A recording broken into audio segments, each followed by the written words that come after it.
Hello বন্ধুরা, কেমন আছো তোমরা? আজকে বিকেলবেলা আমি তোমাদের একটা রেসিপি নিয়ে এসেছি। দেখো, মিষ্টি রেসিপি, কিন্তু খুবই হেলদি। এটা আমাদের শরীরের জন্য অত্যন্ত প্রয়োজন। এখানে রয়েছে দেখো কাঠবাদাম, তারপরে রয়েছে পেস্তা বাদাম, এখানে রয়েছে আখরোট রয়েছে, এখানে রয়েছে আখরোট, আর রয়েছে হচ্ছে কি কিশমিশ।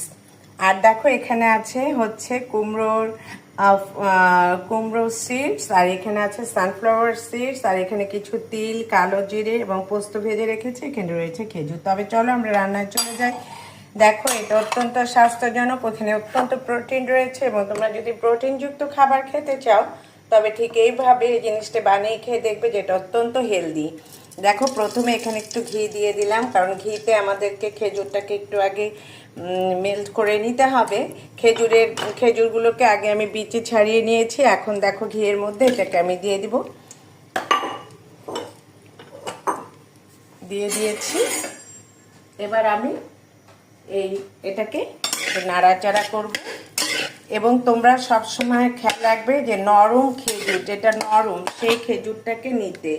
নরম খেজুরটাকে নিলে এটা খুব তাড়াতাড়ি মেল্ট হয়ে যাবে এবং বানাতেও তোমাদের সুবিধা হবে। জালটা বাড়িয়ে দিলাম, কারণ এটাকে মেল্ট করতে একটু সময়ও লাগবে। অনেকে ব্লেন্ডারে একটু পেস্ট করে নেয়, কিন্তু আমি পেস্ট করলাম না। এটাকে আমি অল্প একটু সময় ঘিয়ে ভেজে নিই।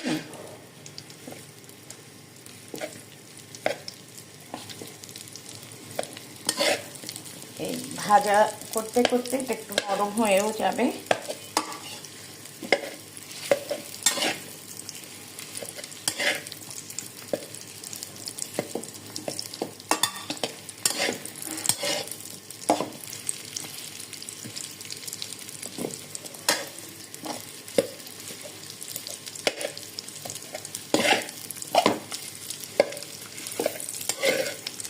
খেজুর শরীরের জন্য অত্যন্ত পুষ্টিকর। আর এই যে এখানে যে জিনিসগুলো রয়েছে, এগুলি পুষ্টির কথা কি আর বলবো। এটা হচ্ছে সানফ্লাওয়ারের সিডস, এটা হচ্ছে কুমড়োর সিডস, পামকিন সিডস, এটা হচ্ছে খেজুর, এবং বিভিন্ন রকমের বাদাম, পেস্তা বাদাম সব মিক্সড রয়েছে। এখানে আছে তিল ভাজা, কালো জিরা এবং পোস্তদানা। আর আগেই তো তোমাদের দেখিয়ে দিয়েছি যে খেজুরটাকে আমাদেরকে একটু নরম করে নিতে হবে। নরম খেজুরটা তোমরা কিনবে, নরম খেজুরটা কিনলে এটা সুন্দর